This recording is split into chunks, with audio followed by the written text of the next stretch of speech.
So by right, if you're going to do the upper limb examination, you have to first have to do the standard vertical chart. So upper limb examination, you have so the child has patience to spread the hand in this position, and then you have to look. Okay, so don't go and start to test the patient, and then feel the patient. So in this position, you comment what is the position of hand. Okay. So patient can stay normally like this, or do you see any deformity here? Okay. So if you see any deformity, you just identify deformity. Let's say now we are going to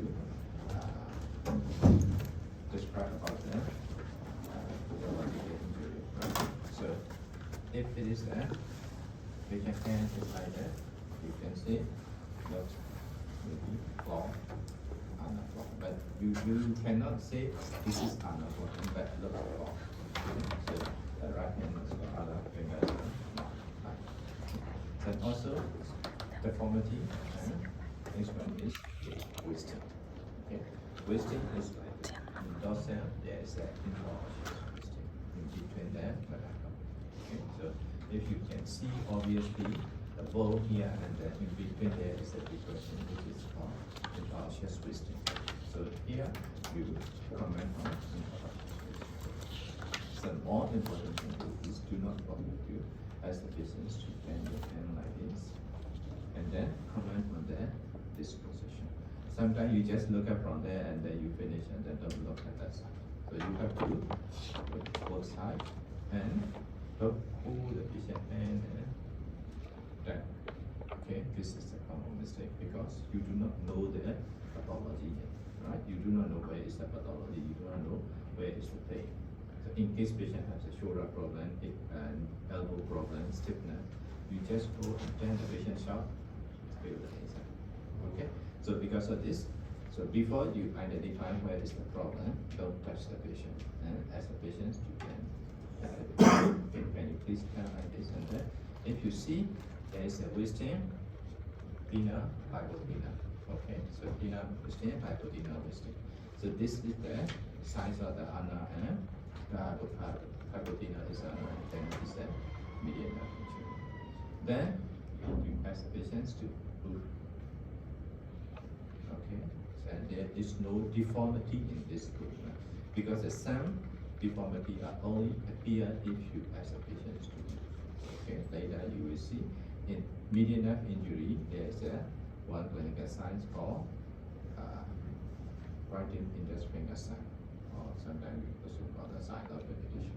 So if you ask the patient to flex the one finger cannot writing index finger. This is the size of median nerve injury. If you quickly do like this, whether check the patient can move all finger smoothly. Okay, this is not the movement.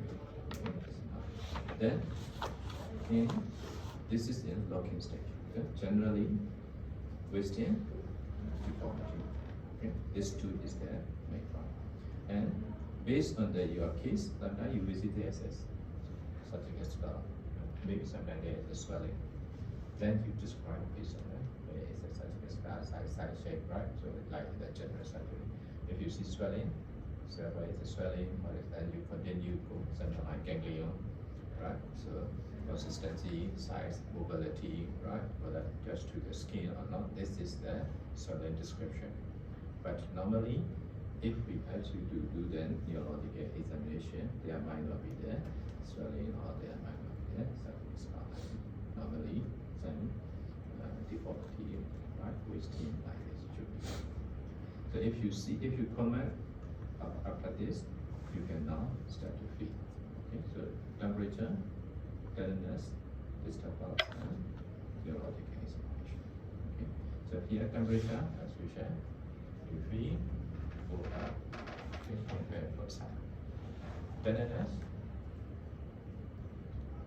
go along the body point, use your finger and thumb. Okay, where is that? Okay. Okay, so before you check the tenderness, there is one question you can ask the patient: is there any pain in your body? Okay. So if there is no pain, you can safely do the tenderness. Otherwise, you have to reassure and make this area more painful.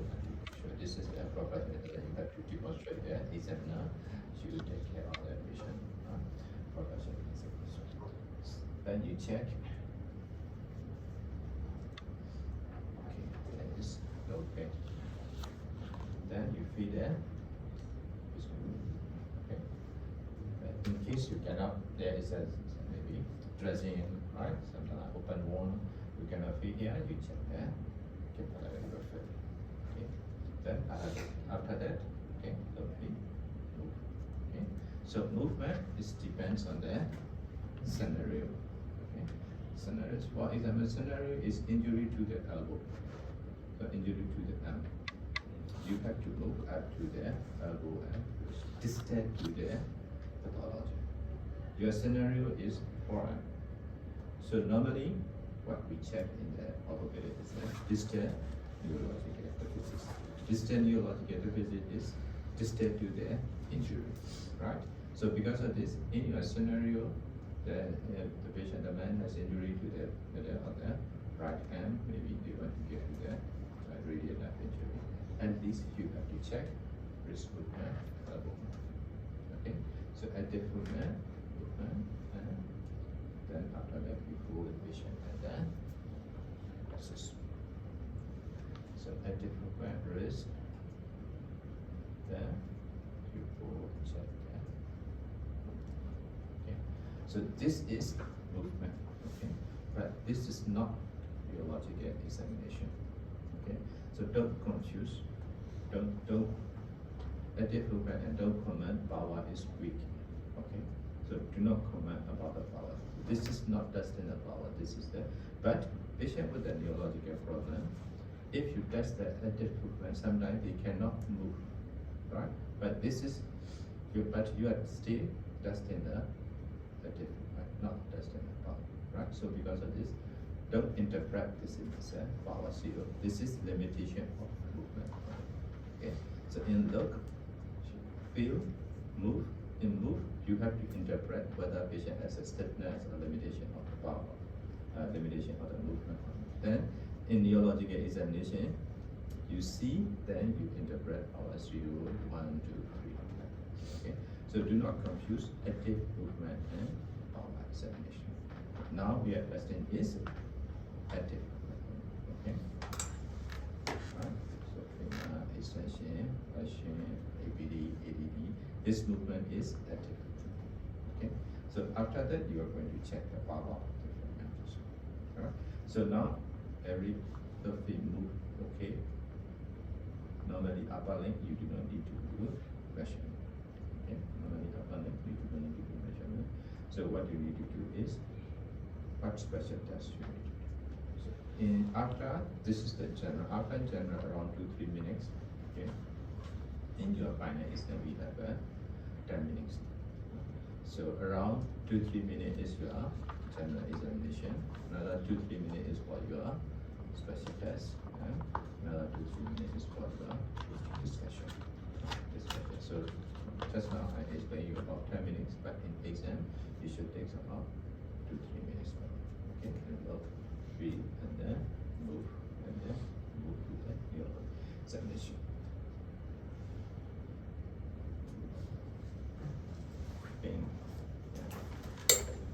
Okay, don't use this one. In exam, don't use it. Use your neurological case. So, as a patient, okay, close the eye. This is your normal feeling, right? And then the first bit is the radial nerve distribution. Tip of the fingers, second, index finger, middle finger is medial nerve distribution. The ulnar border of the middle finger is the ulnar nerve distribution. Okay, so you compare both sides and give comment which area has a loss of sensation. This is in general. This is not a specific test. Okay, so you see just now in the movement, you will have an idea which movement is limited. You already have an idea, right? So now in your sensory test, you think there is a radial nerve. Maybe just now you ask the patients to flex, extend, raise, do this. You see there is a limitation of movement in the wrist joint. So in this case, you interpret there is a limitation of movement in the wrist joint extension. Now, so in your sensory loss here. Okay, so most likely this problem is a wrist drop. You understand this is the wrist drop. Now you have to do this. You have to test the power of the wrist drop. Ask the patients to clean the face and ask the patients to dorsiflex.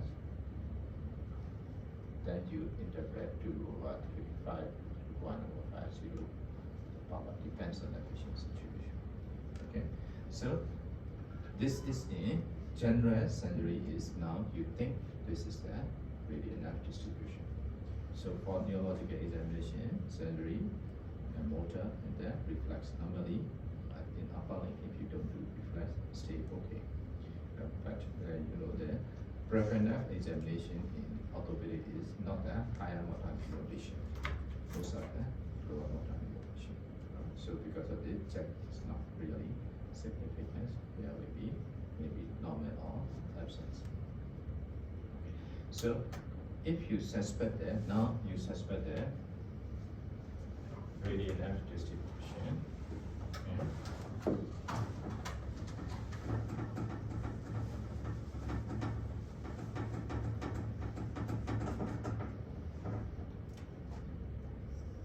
So this is your humerus. Okay. This is your radius arm. This is your hand. So from your posterior cord of brachial plexus radius come on like this, and then in the middle come around the in front of the humerus. Here divided into two.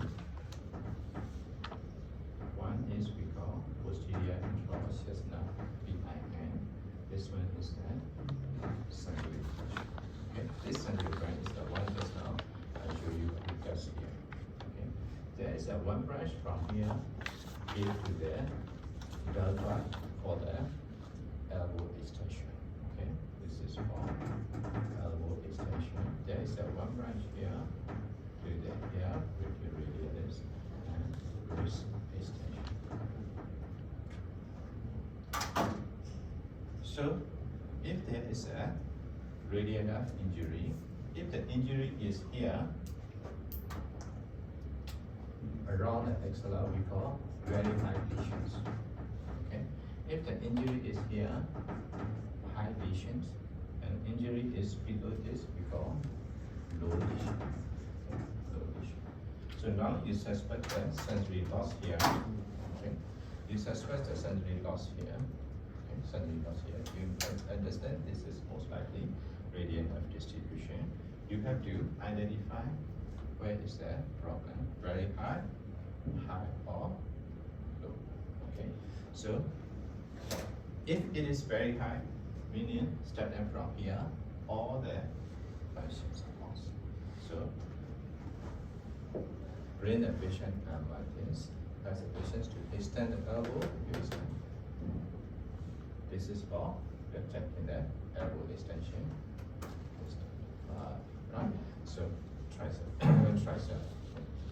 extension of the tricep is here. So don't test like this in the standing position. Okay? So because this is gravity. Even if your patient is 0, you will interpret 1 or 2. Right? So bring the patient arm like this and the horizontal plane with the gravity. Okay? That's the elbow extension like this. Don't test like this. Okay? So if elbow extension is intact, meaning that injury is not from the axilla. Okay? So normally this area we call crush osseous selenite injury. We call like this. Okay? Because normally patient that sleep on a chair like this, right? This is the selenite. So normally in this area is due to fracture of the humerus because this area very close with the radial nerve and the humerus. We call Austin Lewis fracture.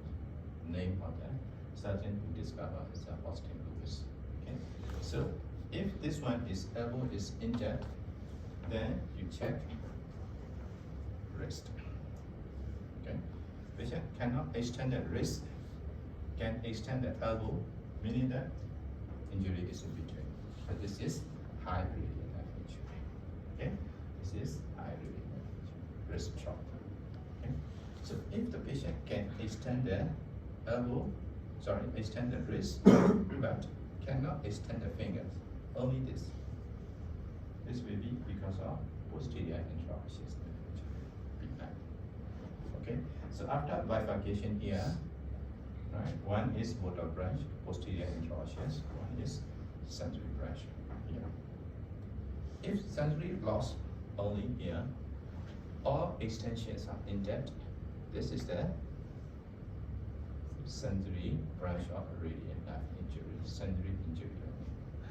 Okay, sensory injury, and then you might never use, I forgot this, there is one syndrome. Okay, never mind. Sensory branch of radial nerve injury. Okay, so now if you suspect in your general examination, you suspect that radial nerve injury, you have to do is 3 extension, 1 sensory. Right? So elbow extension, wrist extension, finger extension. So if all 3 lost, very high, maybe crush injury or cerebral palsy or sometimes even brachial plexus injury. Okay. So if elbow extension is intact, only the wrist finger lost, most likely injury is here in the middle of the hand. If elbow intact, wrist intact, only finger lost, this is behind. Only sensory loss, this is sensory branch. Okay.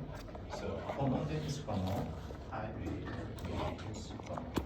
Because this area is very close to the nerve and your bone very close to each other.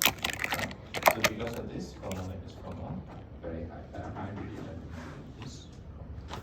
So you have to interpret whether this is the branch.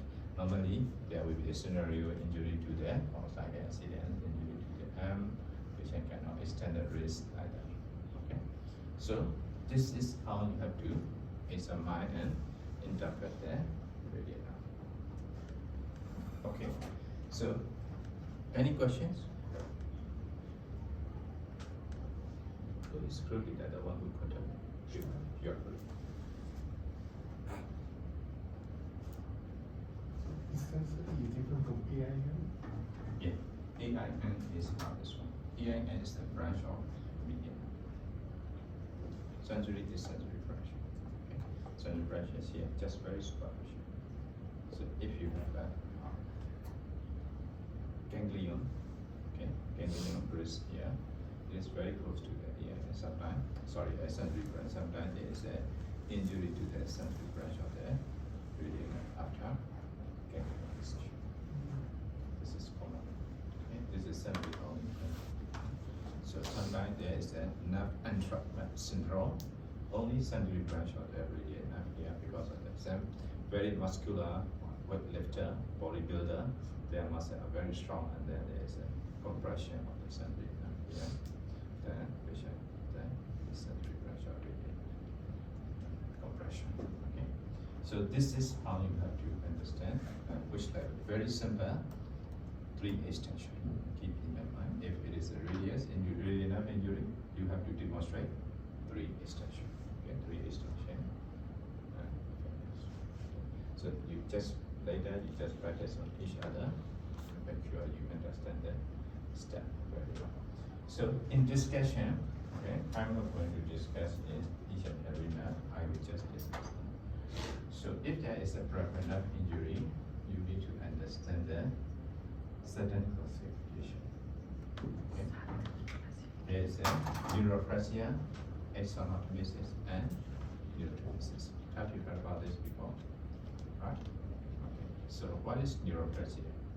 So neuroplasia is like this. Okay. If you plug in, switch on, there is a conduction, electrical conduction.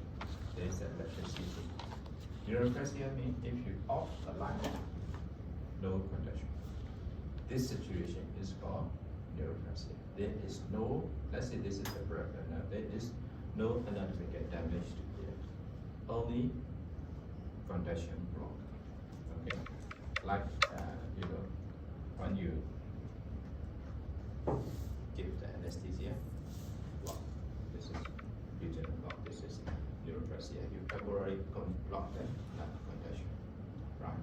After prolonged sitting, you feel tinglings and numbness here, right? This is neuropraxia, right? So normally neuropraxia they recover slowly.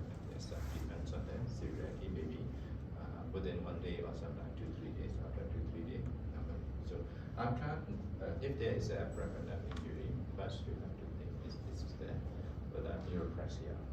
Okay. So another possibility is we call axonotmesis. Axonotmesis is what is axon? Is inside there is an axon, outside is the endoneurium, perineurium, urotube, right? So axonotmesis is the tube is intact. The inside there is a metal wire, right? This metal wire broke because of the stretching injury, because of the fracture, stretch signal. So outside is more elastic. So outside is intact, axon broken. So but axon can regenerate 1 millimeter per day. High rate, okay, 1 millimeter. So if after nerve injury, axon, let's say this is the distal, this is the proximal. So can regenerate 1 millimeter per day. So you have to check this is the axonotmesis or not, whether axon is generated. Okay. So next one is the neurotmesis. Neurotmesis is something like you cut this wire. If you cut this wire, you cannot contact anymore. What you have to do, you have to suture it, repair. So something like open fracture, something like gunshot wound, sometimes knife cut injury, right? Knife cut injury. So divided into 2 or 3 pieces. So in this case, without repair, you are not cannot regenerate. So this is neurotmesis, right? So after you do the physical examination, examiner will ask you how will you manage. So you have to discuss. Depends on the grade of the nerve injury. If it is neuropraxia, you wait and see. So patient will slowly regenerate. If it is axonotmesis, okay, if it is axonotmesis, nerve will regenerate 1 millimeter. But you don't know whether it is axonotmesis or neurotmesis without the investigation, right? So there is a one method you can identify is a Diener sign. Okay, Diener sign. If you podcast here, okay, patient feel tingling electrical shock sensation, electric shock sensation. This is called Diener sign. Let's say you have the axonotmesis in this area, this level. Okay, start from here. Starting from here, you feel tingling sensation. This is your hand in auditory video. So next one. Yeah, next one. Here. So your nerve is growing. So whether your nerve is growing, you need to follow up and check. So because of that, you just explain in your exam how will you check. You cannot check right now. Maybe patient might have a Diener sign positive, but you cannot say this Diener sign positive is growing, regenerating, because you just see the vision right now. So if you want to know, mark this area next month, because 1 millimeter per day, at least 3 centimeters should be distal out from 1 hour, right? So next month we check it. Next month we check it. So growing meaning that you are not so wait and see. So another scenario, we practice here, Diener sign. Okay, Diener sign. Next month, same. Next month, same. No growing. So meaning that most likely this is the neurotomesis. Okay, and sometimes very obviously, you know what? There's an open. You can even see the or the bone fracture, injury, nerve injury. You can see intervention already diagnosed. This is the neurotomesis, something like in the open fracture, right? So normally closed fracture neurotomy is rare because the closed fracture is a stretching injury. So mostly axonotomy or the neurophrexia. But for neurophrexia, there is no linear sign. Okay. For neurophrexia, if you do, no linear sign, just suddenly loss, total loss. In this case, most likely neurophrexia, you wait and see. So you are not going to discuss detail of the how will you repair the nerve, how will you explore the nerve, right? So in general, if there is a compression, you need to for the neurolysis, we explore them. So if there is an injury divided into two, we call repair, nerve repair. If you can understand nerve repair, more than enough. So but at least you must understand these three. If you interest more, there is one classification called Sunderland. Sunderland classification is more detailed. We divide the neurology into endoneurian, epineurian, perineurian, which layer is involved. And then we repair depends on the involved layer. But you do not need to go back to this level. At least you can explain this concept, neurophrexia, axonotomy, neurotomy, more than enough. So every nerve injury discussion is this. Okay, based on this, what will you do? You need to know what diagnosis. Okay, so for investigation, sometimes we do MRI, sometimes we do the nerve conduction study. The nerve conduction study is where is the nerve conduction stop. Okay, this is for electrical stimulation and nerve conduction study. Generally, MRI is okay, right? You can see the area of injury. And if it is open injury, even you do not need to investigate, you already see that there is an injury under the bone. So this is our brain examination. Okay, all right. Any questions? Are you good? We can continue then. Brain examination.